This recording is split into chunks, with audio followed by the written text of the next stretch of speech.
people who would argue that, or even a spouse who would argue that, right? Am I right? So you got this woman of good understanding. She's a woman now, so she knows she if she good understanding, she be keeping the Sabbath. So she heard where it said, "Thy husband shall rule over thee." Surely she read that. So with her being a woman of good understanding now, she knows she's married to a son of Satan. The law said she's not free unless he dies. I'm pretty sure she was dealing with frustration after frustration, heartache after heartache. The scripture said the man was evil and churlish. So he was committing all kind of evil acts. Plus, he didn't give a doggone. He didn't care who cared. Who the way he was acting. Who was David? Who was Jesse? I'm untouchable. He was acting untouchable. So we got to bring it back into perspective to see that this woman could have easily, at that very point, stepped to the side. She could have been the foolish woman who plucketh her house down with her hands. She could have stepped to the side and said, "He in there drinking and getting drunk right now." She could have been free from him, from this evil and churlish man. According to the law, if her husband died, you're free. But that would have been more or less, I guess, of her killing him herself. But that ain't even the case. She was telling David, "Let it be on me." She's asking David, let her be blamed for her husband's sin, long as her Lord lives. So she understood that it was her very position to keep the man of Israel alive, uplifted, the whole nine, regardless of what kind of man he was. A woman of good understanding gonna respect that man regardless, especially if he is son of Israel. Um, let's go to let's go back to Sirach, Wisdom of Sirach, chapter 25 in the Apocrypha, chapter 25, and I want you to read verse 1 again real quick, and then read verse 8. Sirach 25, 20, 25 or 24? Sirach 25. Sirach 25. In three things I was beautified and stood up beautiful before the Most High and men: the unity of brethren, the love of neighbors, and a man and a wife that agree together. The wisdom receives beauty in the man and wife that agrees together. Read verse 8. Well is well is him that dwelleth with a wife of understanding. Well is him that dwelleth with a wife of understanding. I just showed you somebody, gave you the perfect example. Of course, according to his unrighteousness and all the above, and how the Lord favored Abigail, the righteous woman, she removed him, or he removed her husband out the way. Because later on in that story, David got the word that Nabal was dead. You know what happened? David married Abigail. So she went from an evil and churlish man who apparently had some riches on him to somebody who had a whole lot more riches on him. Plus, he was righteous and he feared the Lord. So if you're looking for your out, just stick to the script a little bit more. Become more virtuous. If you're looking for an out, you really ain't supposed to look for an out. You feel what I'm saying? You put your thing down to the very end. And I know that's asking a lot, because we're taught that the man gives up his life for his wife. And the man is to love the wife as Christ loved the church and gave himself for it, of course. If Nabal was out there, I'm pretty sure he would have stood up for his wife, and it wouldn't have been his wife on the ground begging for life. But he wasn't there. He wasn't there. So don't pray that the Most High kill him. Yeah, please do not pray that the Most High kill your husband. That's not good. This boy threw me off, man. Give me Sirach 26.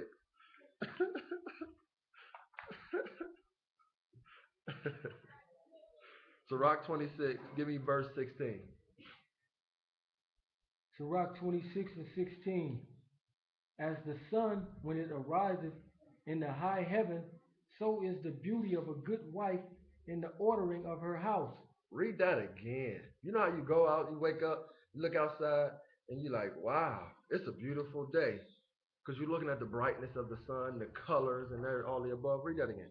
As the sun when it ariseth in the high heaven, so is the beauty of a good wife in the ordering of her house. The ordering of her house. A wise woman buildeth her house. We show Abigail, a wise woman. Let's go to some New Testament before we get into our last four precepts. I just want to read 1 Corinthians chapter 7. Because we spent a lot of time in the Old Testament, which we of course gain our understanding from. If you have any knowledge of Paul's writings, you will understand that he was a Pharisee, so he was well trained in the law, the culture, the whole Hebrew kingdom. He was well trained in what that was about, so he wrote from that perspective. So as we delve more on this subject, I'm coming to an end on this. So as we delve more into this subject, we're gonna have a sound, accurate knowledge of what marriage, husband role, wife role, children role, kingdom, nation. We're gonna get into all that, and then through this understanding, we're gonna develop our culture back because we still keep our same personalities, we still keep our same sociableness, amongst ourselves. It's just well governed. It's well governed.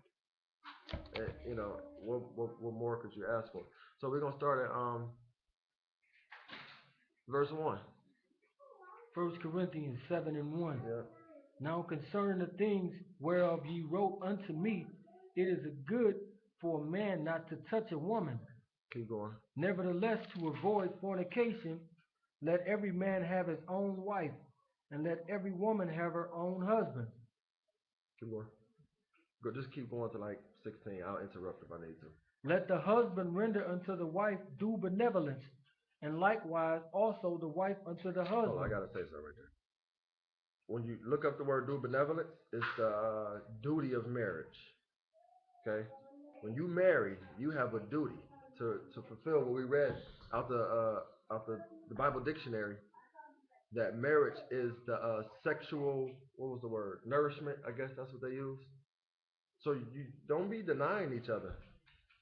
You understand? That's not a good look. You'll create what's the word? You'll create unchasteness. That's the best way to put it. In either your husband or in your wife. If you just absolutely refusing to,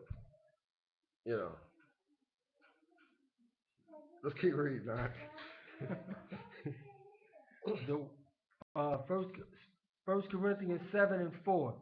The wife have not power of her own body, but the husband. And likewise also the husband have not power of his own body, but the wife. So when it comes to the sexual nourishment of a marriage, you really don't have the power over your body to deny the other. It's your obligation. Even in scripture now. I don't know what kind of marriage counseling you may have had before that, or what people have told you, the agree to disagree thing, that whole philosophy, throw it out the window. Render due benevolence. It works wonders. Keep going. Defraud ye not one the other, except it be with consent for a time, that ye may yourselves to fasting and prayer, and come together again, that Satan tempt you not for your incontinency. So he's dropping it right here. Defraud not each other. And if you're going to say no to each other, there should be reason. It's consent. Just like the definition for marriage was. It's consent and consummation. So if consummation gonna pause, then there need to be consent on consummation pausing. I hope I made that clear. Go ahead. But I speak this by permission and not of commandment. Go ahead. For I would that all men were even as I myself, but every man hath proper gift of God, one after this manner, and another after that. And I know I'm gonna get in trouble for this, but if somebody don't stir the waters, it's just gonna remain under the rug, and I guess I'll just be the scapegoat. I need to be careful with those words. He will be the I need to be careful with those words. That boy will be Azazel. Read that verse again. Read verse 7 again. For I would that all men were even as myself, but every man hath his proper gift of the Most High. He said he would that all men Be even as himself. Paul was unmarried. Okay? Read. But every man hath his proper gift of the Most High, But every man has his proper gift of the Most High. Read. one after this manner, One after this one, and another after that. and another after that. Now, what I was just speaking on a few moments ago is the fact of men being able to have more than one wife. Let's get that out in the airwaves, y'all. Let's stop making that taboo, okay? And the reason I say that is because what I spoke earlier, that we're such a promiscuous society, our sexual habits are unchecked, ungoverned. So that's why I want to bring this out. Ain't no point of trying to check sexual habits and trying to put a lawful, holy government on it if we're not going to cover all aspects of it. Okay? So men have their portion. One after this. Paul said he wished that all men be like him. So it wasn't a commandment for you to go and get another wife. It isn't something you absolutely had to do. And I believe that, like Paul dropping it right here, each man has his proper gift. Each man has his proper inward desires. Each man is different. Some don't want none, like Paul was on. Some say I'm cool with one. I know many brothers like that. I also know brothers who are saying, wow, we can have more. Christianity taught us otherwise. So I think that the people that are wise and can deal in the law, we need to really bring this topic out and get involved in it and get a serious moral check on the sexuality of the Hebrews. I think it'll create a better life and a better future for all of us, honestly. Plus, if you're a fornicator in the flesh, you won't inherit the kingdom. So you might want to get involved in this study. You did. Keep going.